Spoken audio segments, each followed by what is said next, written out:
Hey guys, this is CK at CK Education again, and today I want to talk about a money issue, and this deals with this myth that people will tell you, and you probably heard people say all the time, your house is your biggest investment. Okay, your house is your biggest investment.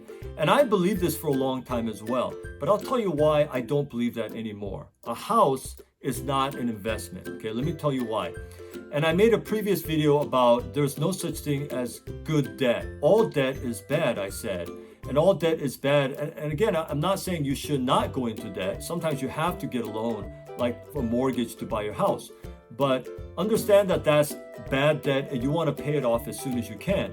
When people say your house is your biggest investment, they say that because when you buy a house and you pay off the mortgage, or you're paying your mortgage, you have equity, you build equity. And equity is a difference between how much your house is worth, the market value, and how much you owe on the house. And that gap is the equity. But your market value usually the market values of homes usually go up over time, okay? And so as your house is worth more and more, people think, oh, your investment is going up. You're making more and more money. But think about this. You're not really making more money because you need a place to live.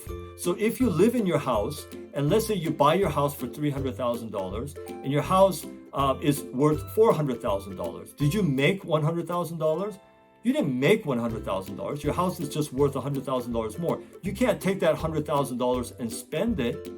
You say, yes, I can. I can get equity. I can take the equity out and I can spend it. But again, if you do that, that's not your money. It's the bank's money. You are borrowing against your equity. So that's not really your money. The only way you can get that money to be yours is if you sell your house. And if you sell your house, then you can keep that equity and say, oh, I made $100,000. But you still have no place to live. If you sold your house, you still need a house to live in. So you have to go look for another house. So you go buy another house. Now you're in the same situation.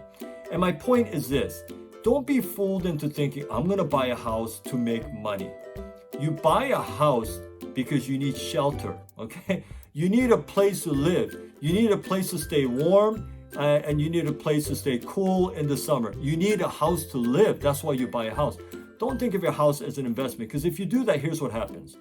You buy a house and you think it's an investment. There's equity. I'm going to take the equity out. I've seen so many people do this.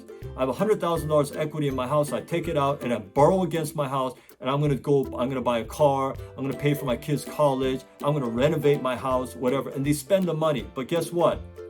That money wasn't theirs. They just borrowed it against their house. If you have $100,000 equity in your house and you borrow that equity, your equity just went away.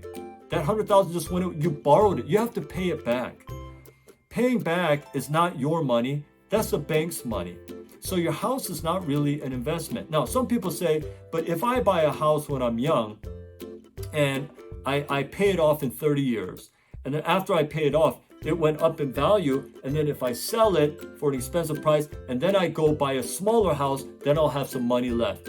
Yes, I agree that could be a scenario that you buy a house and then 30 years you pay it off, your kids are all old, they go to college, they get married, and you're like, this house is too big for us. So you sell the house and then you buy a smaller house and you keep some of the money. I think that is possible. But again, that's 30 years later usually. That's way down the road, okay? It's not what people think. It's not like a house is something that you can make quick money on, and that's not how you should think of it at all. I've seen too many people lose money and lose their houses doing it that way. So again, just as I said in my previous video about there's no such thing as good debt, a house is a place to live. Don't think of it as an investment, think of it as shelter. I need a house, I have to live, so I'm gonna pay off my house as soon as I can. When I'm done paying it off, then it's mine and I'm just going to live in it. Now, what happens to the equity? If 30 years later or whatever, you sell it and you buy a much cheaper house and you keep some of that money for yourself, that's great. But odds are you may just live in this house forever. And if you live in your own house forever that's paid off, that's great too, because you have nothing going out now, right? And so, but what about all the equity that you built up? Forget about that. That's not your money. If you want to tap that money, only two ways. Like I said, you can borrow that money from the bank and now you're going into debt again, or you completely sell this house and you buy a cheaper house, and then you can pocket the extra money, the equity that's left after you bought the cheaper house. Those are really the only two ways. So I think that there's a myth that society tells you, that even financial advisors tell people, books will tell you, your house is your biggest investment. A house is not an investment. A house is not something you buy to make money. A house is something you buy to raise a family and to have a shelter, to provide shelter for you. So I hope you think of it that way. I think you'll be much better off. You'll be healthier. You'll be financially better if you think of it that way. So stop borrowing against your house.